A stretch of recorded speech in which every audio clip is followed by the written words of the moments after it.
হাইকোর্টে মামলা চলাকালীনই বুলডোজার দিয়ে ভাঙা হলো মসজিদ। প্রশাসনের বিরুদ্ধে আদালত অবমাননার অভিযোগ ঘিরে উত্তাল যোগীরাজ্য। প্রাচীন মসজিদ চোখের সামনে ভেঙে গুড়িয়ে দেয় জেলা প্রশাসন। গত 7ই ফেব্রুয়ারি আদালতের নির্দেশে দুটো বুলডোজার দিয়ে প্রায় 3 ঘন্টা ধরে এই অভিযান চালানো হয়। প্রশাসনের দাবি, মসজিদটা গ্রাম সভার জমিতে অবৈধভাবে নির্মিত হয়েছিল। আর এই ঘটনাকে ঘিরে ব্যাপক শোরগোল পড়ে গিয়েছে। আসুন এক ঝলকে সেই ভিডিওটা আপনাদের দেখাই, দেখুন।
যোগীরাজ্য উত্তরপ্রদেশের বরেলি জেলার পিপারিয়া গ্রামের এই ঘটনা। গত 7ই ফেব্রুয়ারি শনিবার সকালে হঠাৎ করে দুটো বুলডোজার নিয়ে হাজির হন জেলা প্রশাসন। এসডিএম আদালতের নির্দেশে প্রায় 3 ঘন্টা ধরে চলে উচ্ছেদ অভিযান। চোখের সামনে ভেঙে গুড়িয়ে দেওয়া হয় বহু দশকের পুরনো একটা মসজিদ। প্রশাসনের দাবি, এই মসজিদটা প্রায় গ্রাম সভার জমিতে অবৈধভাবে নির্মিত হয়েছিল। সেই কারণে আইনি প্রক্রিয়া মেনে উচ্ছেদ করা হয়েছে। কিন্তু এখানেই শুরু হয়েছে বিতর্ক। মসজিদ কমিটির মুতাওয়াল্লি মোহাম্মদ ইকবাল এবং তাদের আইনজীবী সাগির আহমেদ স্পষ্ট জানিয়েছেন, এই জমি সংক্রান্ত মামলা বর্তমানে এলাহাবাদ হাইকোর্টে বিচারাধীন। শুধু তাই নয়, আগামী শুনানির দিনও ধার্য ছিল। হাইকোর্টের রেজিস্ট্রি থেকে প্রাপ্ত নথি অনুযায়ী মামলাটি পেন্ডিং বা বিচারাধীন অবস্থায় রয়েছে। তাহলে প্রশ্ন উঠছে, মামলা চলাকালীন অবস্থায় কিভাবে এই ভাঙচুরের নির্দেশ কার্যকর হলো?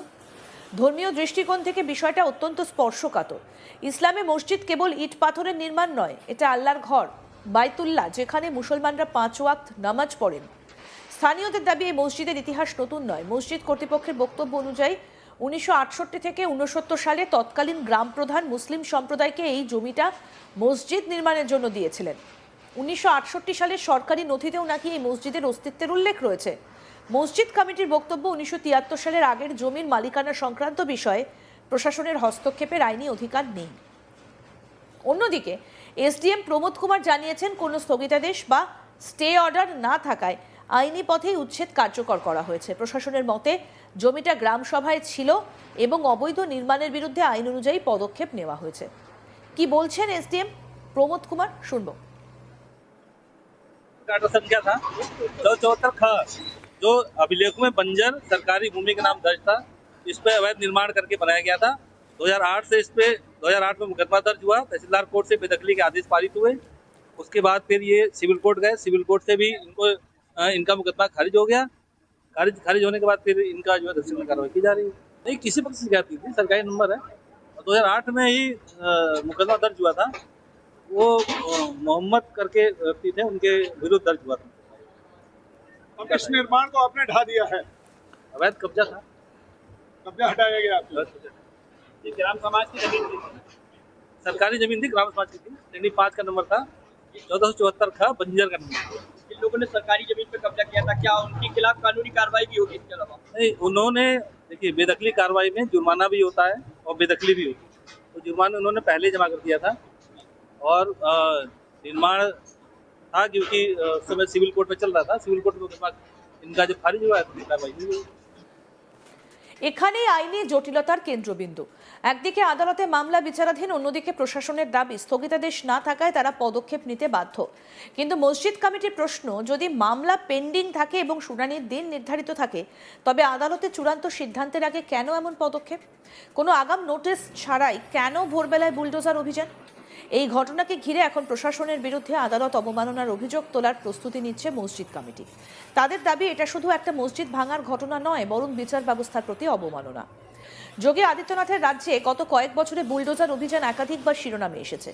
অপরাধ দমনে কঠোর পদক্ষেপের অংশ হিসেবে প্রায়শই প্রশাসন অবৈধ নির্মাণ ভাঙার পথে হেঁটেছে।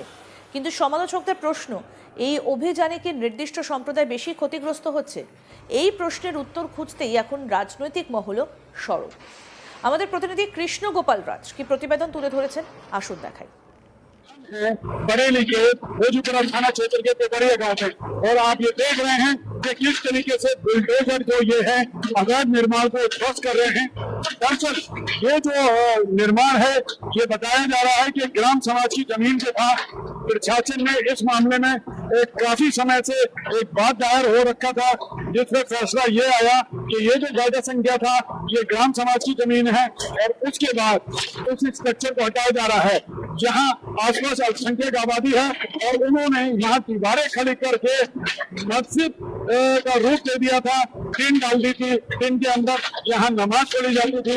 प्रशासन ने आज कर आप देख सकते हैं किस तरीके से ये निर्माण ध्वस्त कर दिया है, और यहाँ पर प्रशासन भारी मात्रा में मौजूद है।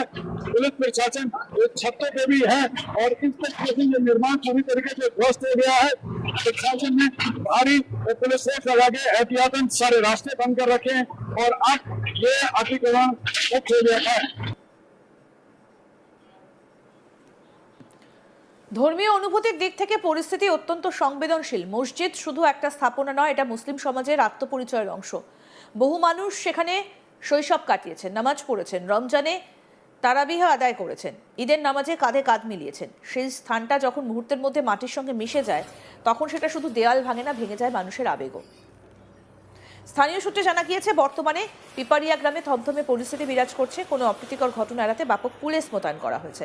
প্রশাসন পরিস্থিতি নিয়ন্ত্রণে রাখার চেষ্টা করছে, তবে মানুষের মনে ক্ষোভ এবং প্রশ্ন রয়ে গিয়েছে।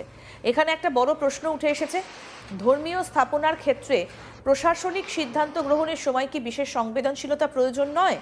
আদালতে মামলা বিচারাধীন থাকলে কি আরও সতর্কতার সঙ্গে পদক্ষেপ নেওয়া উচিত নয়? আইন তার নিজস্ব পথে চলবে, কিন্তু সেই পথ যেন সামাজিক সম্প্রীতির ওপর আঘাত না হানে। এই ভারসাম্য রক্ষা করাই তো প্রকৃত প্রশাসনিক দক্ষতা। ইসলাম শান্তির ধর্ম, মুসলমানদের শিক্ষা দেওয়া হয়েছে আইনের প্রতি শ্রদ্ধাশীল হতে, অন্যের অধিকারে হস্তক্ষেপ না করতে এবং ধৈর্য ধারণ করতে।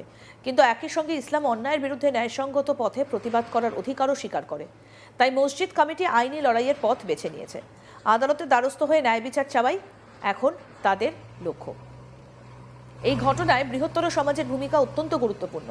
সাম্প্রদায়িক সম্প্রীতি রক্ষা করা সবার দায়িত্ব। আরও আপডেট পেতে দেখতে থাকুন আজ তাক বাংলা। সাবস্ক্রাইব করুন, নোটিফিকেশন পেতে বেল বাটন অপশন প্রেস করুন।